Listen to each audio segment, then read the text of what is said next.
जय गौ माता, जय गोविंदा, जय गोपाला। मेरा ऐसा विश्वास कि आप सभी कृष्णमय और गौमय होंगे।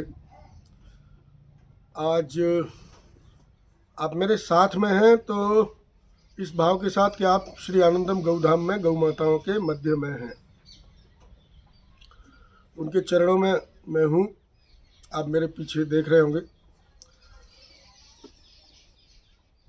सबसे पहले गौ माता का ध्यान करते हैं।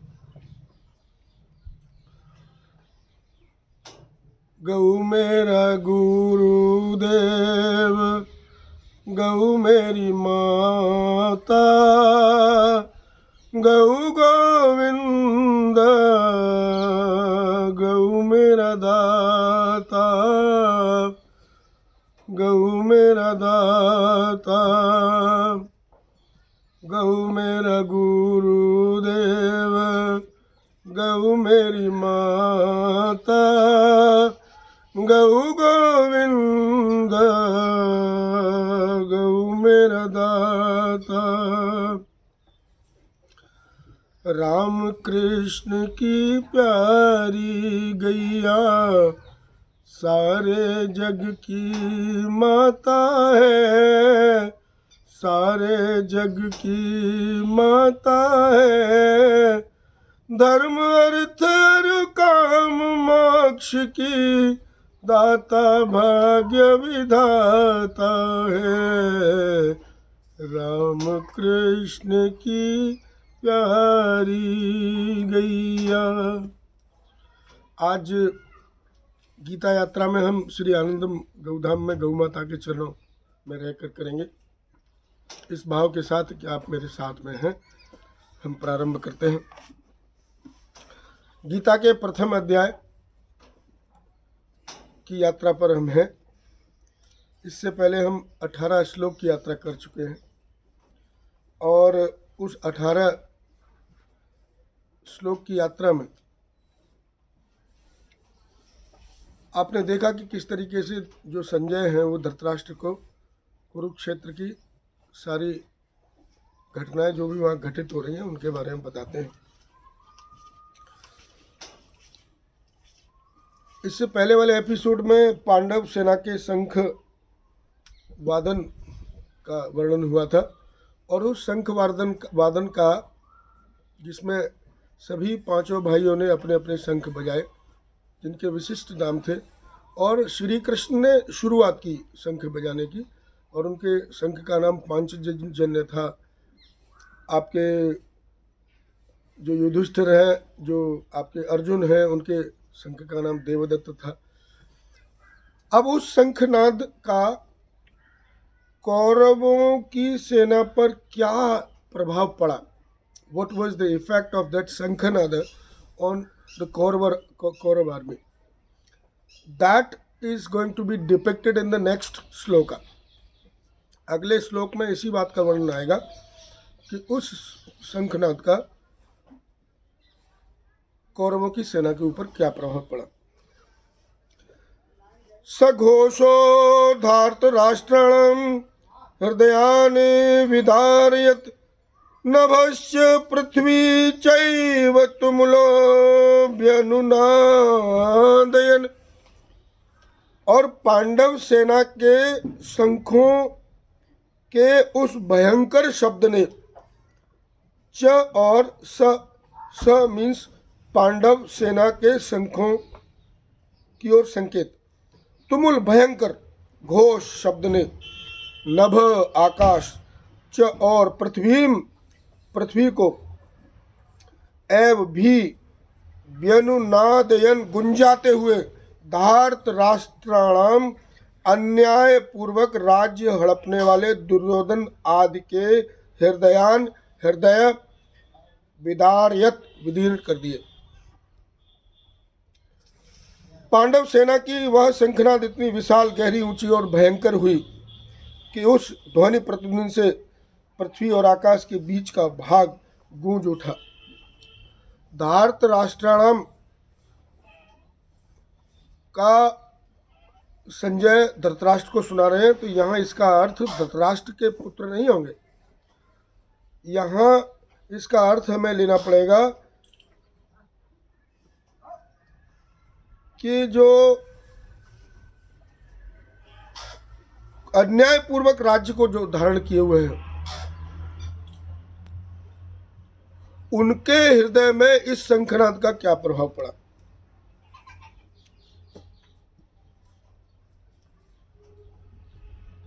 जिन्होंने अन्यायपूर्वक इस राज्य को धारण किया हुआ है, मीन्स दुर्योधन और उसके साथी।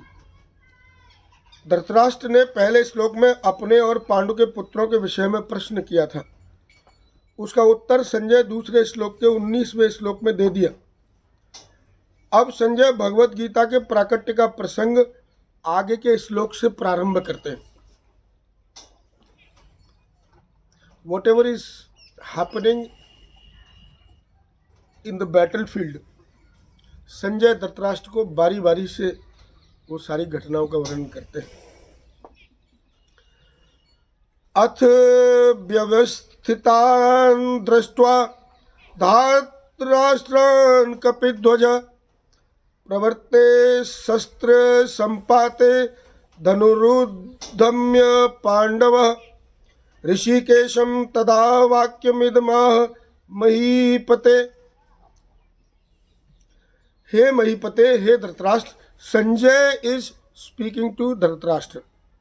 हे महीपते धृतराष्ट्र, अब शस्त्र चलने की तैयारी हो रही है। शस्त्र संपाते प्रवर्ते, तैयारी हो रही है। उस समय अन्याय पूर्वक राज्य को धारण करने वाले राजाओं और उनके साथियों धार्तराष्ट्रान, इसका अर्थ यहाँ पर ये लेना पड़ेगा, व्यवस्थितान, व्यवस्थित रूप से सामने खड़े हुए हैं, दृष्टवा, उन्हें देखकर, कपिध्वज, कपिध्वज माने हनुमान, क्योंकि अर्जुन के रथ पर सारथी के रूप में भगवान कृष्ण है और ध्वजा में श्री हनुमान जी विराजमान हैं। पांडव, पांडुपुत्र अर्जुन ने अपना गांडीव धनु उद्धम्य उठा लिया। ऋषिकेशम, अंतर्यामी भगवान श्री कृष्ण से इदम, यह वाक्यम, वचन आह बोले। अर्जुन ने अपना गांडीव उठा लिया और भगवान कृष्ण की ओर उन्मुख होते हुए उनसे कुछ कह रहे हैं। यहाँ पर एक कपिध्वज नाम का शब्द आता है, उसकी छोटी सी व्याख्या कर लेते हैं। अर्जुन के लिए कपिध्वज विशेषण देकर संजय धृतराष्ट्र को अर्जुन के रथ की ध्वजा पर विराजमान हनुमान जी का स्मरण कराते हैं। जब पांडव वन में रहते थे तब एक दिन अकस्मात वायु ने एक दिव्य सहस्त्रदल कमल लाकर द्रौपदी के सामने डाल दिया। उसे देखकर द्रौपदी बहुत प्रसन्न हो गई और उसने भीमसेन से कहा कि वीरवर, आप ऐसे बहुत से कमल ला दीजिए। द्रौपदी की इच्छा पूर्ण करने के लिए भीमसेन वहां से चल पड़े। जब वे कदली वन में पहुंचे तब वहां उनकी हनुमान जी से भेंट हुई। उन दोनों की आपस में कई बातें हुई। अंत में हनुमान जी ने भीमसेन से वरदान मांगने के लिए आग्रह किया तो भीमसेन ने कहा, मेरे पर आपकी कृपा बनी रहे। इस पर हनुमान जी ने कहा कि हे वायुपुत्र, जिस समय तुम बाण और शक्ति के आघात से व्याकुल शत्रुओं की सेना में घुसकर सिंहनाद करोगे, उस समय मैं अपनी गर्जना से उस सिंहनाद को और बढ़ा दूंगा। इसके सिवाय अर्जुन के रथ की ध्वजा पर बैठकर मैं ऐसी भयंकर गर्जना करूंगा जो शत्रुओं के प्राणों को हरने वाली साबित होगी, जिससे तुम लोग अपने शत्रु को सुगमता से मार सकोगे। इस प्रकार जिनके रथ की ध्वजा पर हनुमान जी विराजमान हो, उनकी विजय निश्चित है। It ensures the victory of Pandavas because Hanuman ji is there with them. ऋषिकेशम तदा वाक्य मिदमाह महीपते। पांडव सेना को देखकर दुर्योधन तो गुरु द्रोणाचार्य के पास जाकर चालाकी से भरे हुए वचन बोलता है, परंतु अर्जुन कौरव सेना को देखकर, जो जगत गुरु हैं, अंतर्यामी हैं, मन बुद्धि आदि के प्रेरक हैं, ऐसे भगवान श्री कृष्ण से शूरवीरता, उत्साह और अपने कर्तव्य से भरे हुए वचन बोलते हैं, जो आगे वाले श्लोक में आने वाले हैं। सेन योरु भयोर मध्य रथम स्थापयमेच्युतः यावदेतान् निरीक्षेऽहं योद्धुकामान् स्थितान् कैर्मया सह योद्धव्यमस्मरन् समुद्यमे। हे अच्युत, उभयों दोनों सेनाओं के मध्य में मेरे रथ को आप तब तक स्थापया खड़ा कीजिए, यावत जब तक अहम मैं कुरुक्षेत्र में अब स्थितान खड़े हुए एतान इन योद्धुकामान युद्ध की इच्छा वालों को निरीक्षे देख न लूं। अस्मिन इस रण समुद्र में युद्ध रूप उद्योग में मया मुझे कई किन किन से सह साथ योद्धव्यम युद्ध करना योग्य है।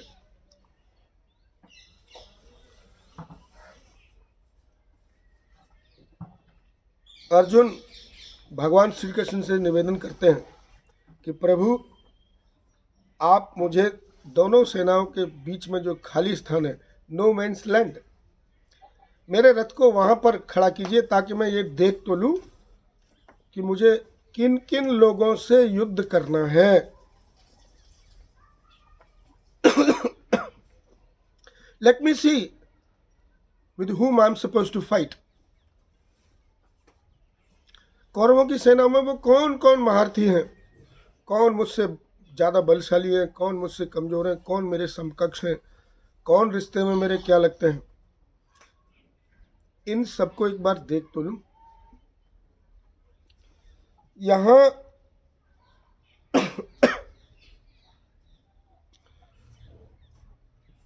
भगवान कृष्ण अर्जुन के मन में संशय पैदा करने का बीज बोने का प्रयास कर रहे हैं, क्योंकि जब वो मोह पैदा होगा, जब वो मोह उत्पन्न होगा, तब जाके वो केवल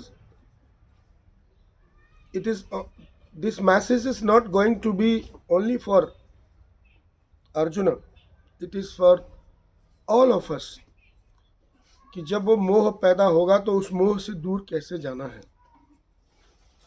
किसी भी अगर हम वैद्य के पास जाते हैं ना, और हमारे शरीर में कोई फोड़ा है, खुंसी है, तो वैद्य उसको पहले पकाने का प्रयास करता है, और जब वो पूरी तरह से पक जाता है उसके बाद उस पर चीरा लगाकर उसको शांत कर देता है। यही कार्य होने वाला है प्रभु। भगवान कृष्ण अर्जुन को उस स्थिति में ले जाने का प्रयास कर रहे हैं जहां उसके मन में इस संसार के प्रति, अपनों के प्रति मोह प्रकट हो। तब श्री कृष्ण अपने उपदेश के द्वारा हम अर्जुन के माध्यम से हम सबको उपदेश देने का कार्य करेंगे। इस तरह का बीजारोपण, इस तरह की स्थितियां श्री कृष्ण के द्वारा तैयार की जा रही हैं। योत्स्यमानान वेक्षे अहम य एते यत्र समागता धार्तराष्ट्रस्य दुर्बुद्धेर्युद्धे प्रिय चिकीर्षव। दुष्ट बुद्धि दुर्बुद्धे धार्तराष्ट्रस्य दुर्योधन का युद्ध में प्रिय करने की इच्छा वाले जो ऐते ये राजा लोग अत्र इस सेना में समागता आए हुए हैं, युद्ध करने को उतावले हैं। योत्स्यमानान, इन सबको अहम मैं अवेक्षे देख तो लूं। हे मैं path guide, let me see who are those people, knowing the fact that Duryodhana is not walking on the path of dharma. Still, who are those people who have come here in this battlefield to fight from his side? Let me see them. मुझे देखने दीजिए हे श्री कृष्ण। तो स्थितियां अब कृष्ण के मुखारबिंद से हम सब लोगों को जो उपदेश मिलने वाला है, जो संदेश मिलने वाला है, जो गीता श्री कृष्ण के मुख से प्रकट हुई है, उसके अंकुरण की स्थितियां पैदा हो रही हैं। उसके जन्म लेने का समय आ रहा है। आज के लिए हम यहीं पर इस यात्रा को विश्राम देंगे। मैं श्री आनंदम गौधाम से पीसी शर्मा गौ माताओं के मध्य से आप सबका बहुत बहुत आभार। आप इस यात्रा में मेरे साथ हैं। जितने भी हैं उतने काफ़ी हैं, उतने पर्याप्त हैं। अंत में एक ही निवेदन कि इस दीपावली पर यदि कोई खरीदारी शेष रह गई हो तो उसको अपनों से कीजिए, अपने लोगों से कीजिए। अपने लोग जो क्षेत्र के लोग हैं उनके द्वारा जो बनाए गए हैं उन्हीं वस्तुओं को खरीदिए। कोरोना काल के बाद जो देश की अर्थव्यवस्था संकट में है, उस संकट से उबरने में ये आपका जो जेस्चर है, ये जो आपका कार्य है, ये बहुत मदद करने वाला है। हम 135 करोड़ हैं प्रभु। हम एक दूसरे की दुख दर्द को बड़े आसानी से बांट सकते हैं। हमारा थोड़ा सा त्याग इस देश को शिखर की ओर ले जा सकता है। बड़े विनम्र प्रार्थना के साथ कि आप सभी गौ माता की रक्षा करें, गौ माता का पालन करें, गौ पालन करें, गौ माता की सेवा करें, गौ माता की भक्ति करें। और जितने भी किसान मेरे मित्र हैं, भाई हैं, उनसे मैं ये कहना चाहूँगा कि आप अपनी खेती को गौमय बनाइए। गौ माता के गोबर से बने हुए जैविक खाद, कंपोस्ट खाद और गौमूत्र से बने हुए जीवामृत का प्रयोग करके अपनी जो फसलें हैं उनको रासायनिक उर्वरकों और कीटनाशकों से मुक्ति की यात्रा प्रारंभ करिए। आप देखेंगे कि आपकी लागत घट जाएगी और आप खेत में देखेंगे कि उस मिट्टी की उर्वरा शक्ति बढ़ जाएगी, उसमें वृद्धि होगी। फिर आप 1-2 साल के बाद बहुत ज़्यादा अच्छी गुणवत्ता की अच्छी मात्रा में फसल ले सकेंगे। एक बार पुनः गौ माता के चरणों में नमन करता हूँ। राम कृष्ण की प्यारी गैया सारे जग की माता है, सारे जग की माता है। धर्म अर्थ और काम मोक्ष की दाता भाग्य विधाता है। जय गौ माता, जय गोविंदा, जय गोपाला, जय राधा माधव।